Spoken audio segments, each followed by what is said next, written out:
भाऊ नमस्कार. नमस्कार. काय आहे ना, जीवनात एकदाच यायचं, एकदाच, आणि मरायचं बी एकदाच. एकदाच यायचं आणि एकदाच मरायचंय. पण मरण कसं झालं पाहिजे, कसं झालं पाहिजे मरण? कुत्र्या मांजऱ्यासारखं नाही झालं पाहिजे. धरलं वळलं दिलं फेकून. मरण ठसनचं झालं पाहिजे. मरणाची क्वालिटी पाहिजे. नाही तर लय मरतेत हो. तसे मरू नका. सांगायची इच्छा झाली म्हणून सांगतो. जगात मरण कसं पाहिजे, कसं पाहिजे मरण? कधी कधी एखाद्या जवानाचं पाहिलं का? अंत्ययात्रा जवानाची. हर करम अपना करेंगे ए वतन तेरे लिए. जवानाची एखादी अंत्ययात्रा पहा. आपोआप डोळ्यातून धारा लागतात हो. हृदय आपोआप पगळून जातंय. आपोआप पगळून जातंय. ए वतन तेरे लिए. पगळून जातं हो सगळं. अंगाला शहारा येतो. त्याला म्हणतात मरण. कशासाठी मेलं होते? कशासाठी? ते फौजी बिचारा कशासाठी लेकरा बाळातून गेला? काहून गेला? काय गरज होती? त्याला नव्हती का आपल्याच सगळं काही बंगला, गाडी, माडी, साडी, अमुक? तर त्याला नव्हतं का?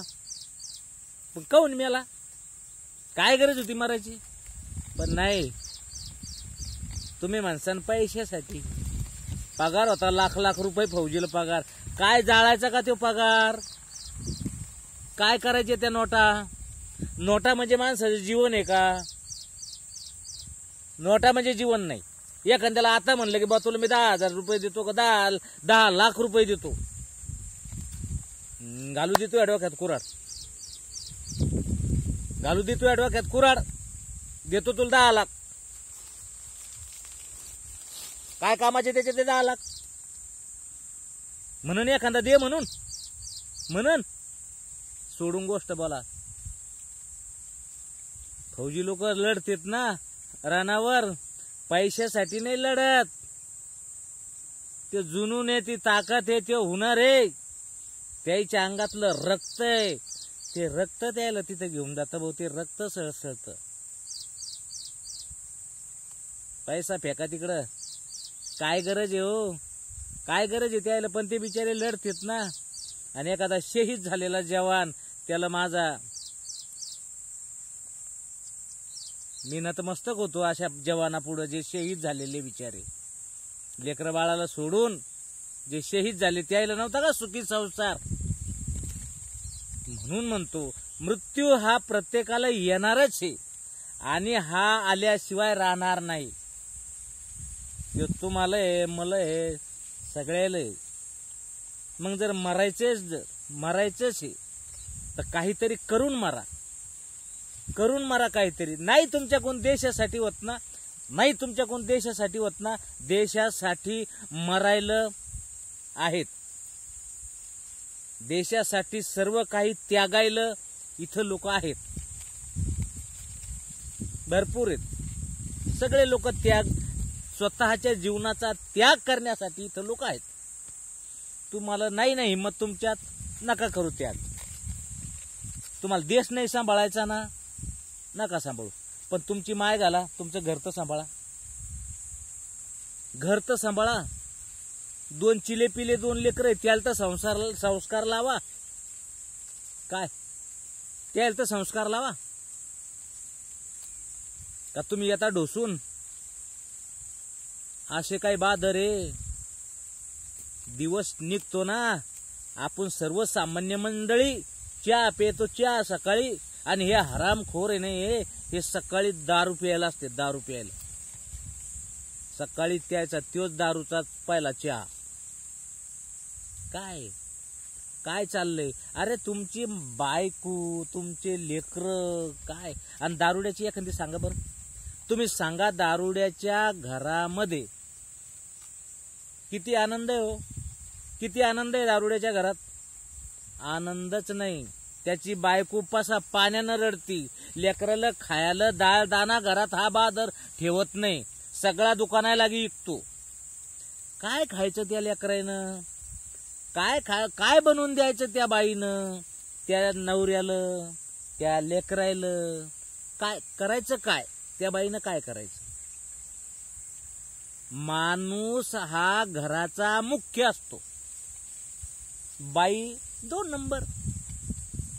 तसं पाहायला गेलं तर हे दोघं बी, त्या गाडीचे 2 चाक आहे, संसार गाडीची, हे दोघं बी 2 चाक आहे भाऊ. या दोघांना बी प्रेमानं आपला संसार गाडा शेवटपर्यंत न्यायचा,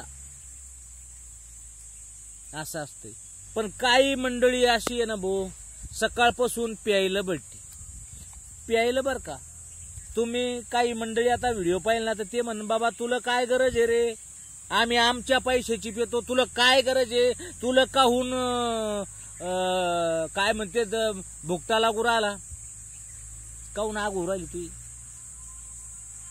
आग. तुमच्याबद्दल मला आग नाही, काही गरज नाही, तुम्ही विध्वंस झाला सगळा तर मला काय गरज आहे. पण असते, तुम्ही माझ्या देशाचे नागरिक आहे, मी तुमच्या देशाचा नागरिक आहे. आपला देश कसा आहे, आपण कसे वागू राहिलो, सुखी समृद्धीने आपण राहू राहिलो का. काय गरज आहे दारखंड प्यायची, लय तुम्हाला प्यायची सवय आहे ना.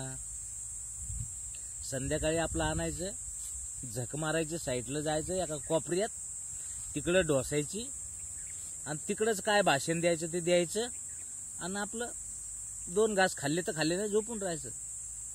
पण घरातलं इकून टिकून, त्या लेकराची येळसांड करून, त्या बायकोची येळसांड करून, तिचं झांपर फाटेल, तिचं साडी फाटेल, आबरू कोणाची जाती, त्या माय बहिणीची आबरू कोणाच्या भरोश्यावर, कोणाच्या हवाली, कोण राखणदार आहे त्या माय बहिणीच्या आबरूचा, कोण राखणदार आहे, शेजारचा राखणदार आहे की त्या माय बहिणीच्या आबरूचा, गल्लीतलं कोणी राखणार आहे का त्या माय बहिणीची आबरू, तिची इज्जत कोण राखणार आहे.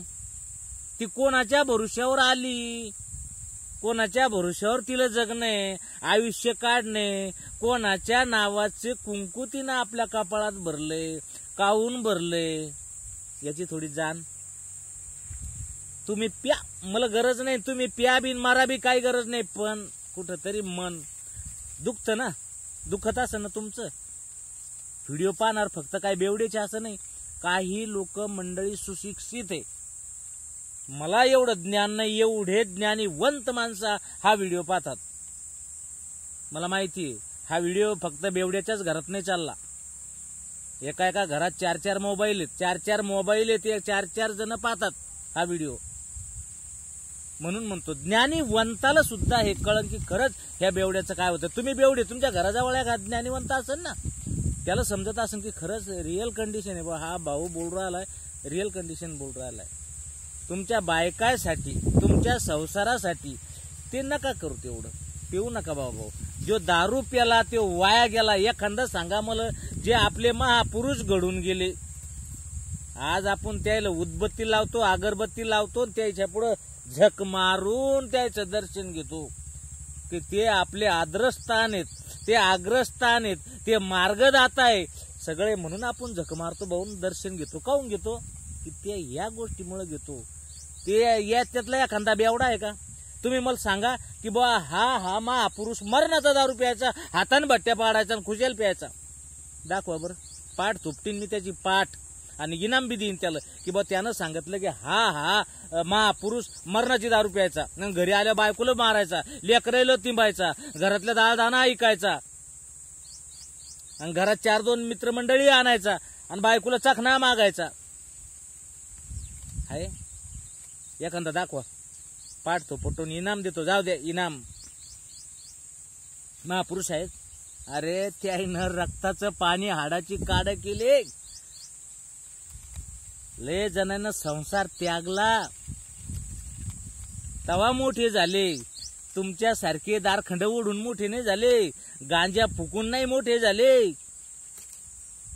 म्हणून म्हणतो हे दारू काय नाही, दारू नथिंग गोष्ट आहे. तुमच्या आयुष्यामधला दारूचा विषय जर घेतला ना भाऊ, तर एक नॉर्मल विषय, बरं नॉर्मल एक नखभर गोष्ट आहे, पण ही नखभर गोष्टच तुमचं बंद आयुष्य बर्बाद करणारे, बंद आयुष्य बर्बाद.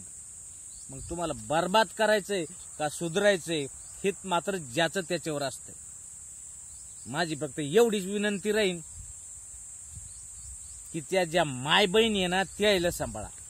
हे जे कुत्रे आहेत ना, कुत्रे तुम्ही संघ आणताना दारखंड प्यायला घरामध्ये, हे कुत्रे तिकडेच काढून देत जा.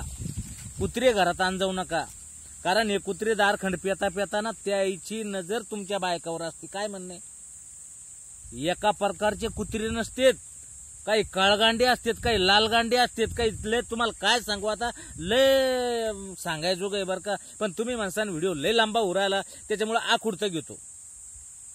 हे घरी आणू नका. हे मंडळी तिकडं तुमची माय घाला आणि त्याची माय तिकडच घाला, पण घरी कोण्याच माणसाला आणू नका. तुम्ही आहे ना त्याच्या पुढं तुमच्या बायकोला लय इचकट आणि लय भयानक शिव्या देता बरं. ती बिचारी मुक्कच पोटात घालती, नाही तर तिला जर राग आला तर ती चंडिका आहे. ती चंडिका आहे, ती तुम्हाला आहे ना एका दणक्यातच आडवा करण. पण ती मान मर्यादा भीड सगळं सांभाळती. भोवती घराची लक्ष्मी, तिला घर सांभाळावं लागतंय म्हणून ती मुकी आहे बरं का. नाही तर अशा हैवानाला कुठं कसं टिकवायचं हे त्या बिचारीला सगळं ज्ञान असतंय, पण काही मर्यादा लावून दिलेल्या आहेत, त्या मर्यादा ती ओलांडत नाही. आणि तिला ओलांडायला बी लावू नका. तुम्ही चांगले जर वागले तर तिला काय गरज आहे ओलांडायची. म्हणून म्हणतो फक्त संसाराला आपल्या जपा. आणि या धकाधकीच्या जीवनामध्ये ना भाऊ, 2 पैसे कमवायच्या नांदाला लागा, गमवायच्या नांदाला नका लागू. जर तुम्ही 2 पैसे कमवायला लागले ना तर तुमच्या संसारात कोणतीच बाधा येणार नाही. तुम्ही म्हणसान बा आम्हाला आता ते दारू सुटत नाही, नका सुटू देऊ, पण तुम्ही ह्या 12 पंचायती करू नका. तुमचे 4 पवे पेत असेल ना, 4 बाटल्या तुम्ही एका बाटलीवर या आणि संध्याकाळी नीट माय घाला. संध्याकाळी आब्बत जेवण करणे, दारू घेतल्यावर जेवण करणे ना आराम करणे. 10 दिवस 1-1 बाटली प्या, महिनाभर 1-1 बाटली प्या, आणि पुढच्या महिन्यात अर्ध्या बाटलीवर या. तुमच्या शरीराला वळण लागलेलं आहे, ते वळण एकदम ओढणार नाही, पण तुम्ही अर्ध्या बाटलीवर या. 2 महिने तरी अर्धी बाटली प्या. मी नाही म्हणत लगेच बंद करा. आणि नंतर तुमच्या अर्ध्या बाटलीचे कमी करा, कमी कमी कमी करता करता तुम्हाला मी यकीनन सांगतो तुमची दारू सुटन, आणि सुटायलाच पाहिजे. पण तुम्ही तसा मनाशी कोणताच विचार करत नाही, काय नाही. मन म्हणलं की निघले, मन म्हणलं की निघले. आणि ज्या वेळेस मी तर म्हणतो काय, तुम्ही जर जहराचा एक थेंब दररोज जर घेतला, 10 दिवस 1 थेंब घ्यायचा आहे, दुसऱ्या 10 दिवसाला 2 थेंब घ्यायचे, तिसऱ्या 10 दिवसाला 5 थेंब घ्यायचे, तर तुम्ही एंड्रेस बीपीला तर मारणार नाही. कारण तुमच्या शरीराला तसं वळण लागतंय. तसंच हे बी वळण आहे. तुमच्या शरीराला वळण लावणं बी आपल्या हातात आहे, आणि शरीराला लागलेलं वळण कमी करणं बी आपल्या हातात आहे. तुम्ही दारू सोडू शकता. तुम्ही हिम्मतवान माणूस आहे. मी म्हणतो तुमच्यात खरंच हिम्मत आहे. तुम्ही सोडू शकता दारू. दारू गांजा नथिंग गोष्टी तुम्ही सोडू शकता, 100% सोडू शकता. काय म्हणणे, सोडू शकता. फक्त तुम्ही मनाशी ठाणा, मनाशी निर्णय घ्या की मला दारू प्यायची नाही. जर तुम्ही दारू सोडली ना भाऊ, तर मी तर म्हणतो तुम्ही मेल्यानंतर तुमच्या थडग्यावर तिथं जिथं फुकायचंय ना तुम्हाला, तिथं दारूची बाटली नेता येणार नाही. कोणी बी म्हणा नाही दारू तिकडे फेका. हा माणसानं जेव्हा ठाणलं तेव्हापासून 1 थेंब घेतला नाही, याच्यासारखा देव माणूस नाही. दारू फेका तिकडं. नाही तर तुम्हाला काय सांगतो, आता मौतील गिवतील गेलं ना तर तिथं दारू ठेवावं लागते. दारू नवीन फॅट निघला आता हे माणूस फुकल्यानंतर सावडणं गिवडणं असतं ते, तर तिथं त्याला दारू 5 पक्वान तर न्यावंच लागतात करून. सांडया कुरडया भजे अमुक चटण्या, तमाखू बी नेतेत, चिलमन ते काय ते बी नेतेत, आणि दारूची बी बाटली नेतेत. काहून की तुम्ही गांजाटेले, तुम्ही दारखोंडे, म्हणून दारू न्यावं लागते. तुम्ही पहा बरं, चांगल्या माणसाची दारू नेता का चांगल्या माणसाच्या तिथं दारू? महाराजाचे एखादे लय महाराज मरतेच ना महाराज लोक, ते का अमृत पिऊन आले का? महाराजाच्या मौतीच्या टायमाला तिथं ताडग्यावर महाराजाच्या दारू असते का? दारखंड सोडून द्या ना. अरे पकवान खा ना, लेकराला पकवान चारा, त्याची बुद्धी फ्रेश राहील. त्याची बुद्धी जर फ्रेश राहिली तर ते चांगल्या चांगल्या परीक्षा पास होतील. अरे IAS ऑफिसर होतील ना, तहसीलदार होतील, कलेक्टर होतील, SDO होतील, RTO होतील. अरे काय काय होतील त्याच्यात, तेवढी हिंमत भरा ना तुम्ही. का दारखंड पेता? जर ते मोठे झाले तर तुमचंच कॉलर टाईट होईल ना, तुम्हालाच लोक लांबून शालोट घालतील ना, नमस्कार नमस्कार म्हणतील ना. मग हे दारखंड काय? अरे दारखंडावाल्याला कुठं कुत्र बी उंगत नाही, त्याच्या तोंडात मुतून जातं ते. म्हणतं अरे हे याची क्वालिटी मला माहित आहे, त्याच्यामुळे म्हणतो दादा दारू सोडून द्या. दारू काही कामाची नाही. दारूमुळं लय बरबादी आहे. बरबादी करू नका. निदान ठसन मारा, मरायचंच आहे ना, ठसन मारा. दारू पिऊन मरू नका. दारखंड पियेल तुम्हाला काय म्हणतो, असे ऍक्सिडेंट होतात आणि चितड्या होतात. तुमच्या शरीराच्या चितड्या कोण केल्या हो? दारूमुळे झाल्या ना. मग कशाला दारू पिता? हा जोडतो दादा हो, दारू नका पिऊ, संसाराचा नाश नका करू. मला काय व्यसनमुक्ती केंद्रावाल्यानं काय बक्षीस नाही देईल, पण मग अंतकरण सांगते ना की दारू नका पिऊ. दारू खरंच पिऊ नका. बिडी गांजा सिगरेट पिऊ नका. काय ठेवेल नाही दादा, तंबाखू खाऊ नका. कशाला चुना लावता? अहो तुम्ही त्या तंबाखूला चुना कमी लावता, पण तुमच्या आयुष्याला जास्त चुना लावता, तुमच्या तब्येतीला चुना लावता. काय सांगावं तुम्हाला, तुम्ही सगळ्या तुमच्या शरीराला चुना लावता. पहा बाबा हो, चुकला असेल ना तर तिथूनच शिव्या द्या, आत्ताच शिव्या द्या की बा तुम्ही गलत बोलले, द्या शिव्या. बस झालं भाऊ सांगणं. काय तुम्ही माणसाने व्हिडिओ लय मोठा वाढवला, पण गलत काय बोललो ते मला कमेंट मध्ये सांगा की भाऊ तुम्ही हे गलत बोलले. मला मी तिथं येऊन तुमच्या जवळ येऊन तुमच्या पाया पडीन की बा मी खरंच गलत बोललो. पण मी एकच सांगितलं की बा दारू सोडा. नसेल सुटत ती तुमच्यावर अवलंबून आहे, पण सुटली तर मी म्हणेन की बा मी धन्य झालो. एकाची तरी सुटायला पाहिजे. नमस्कार.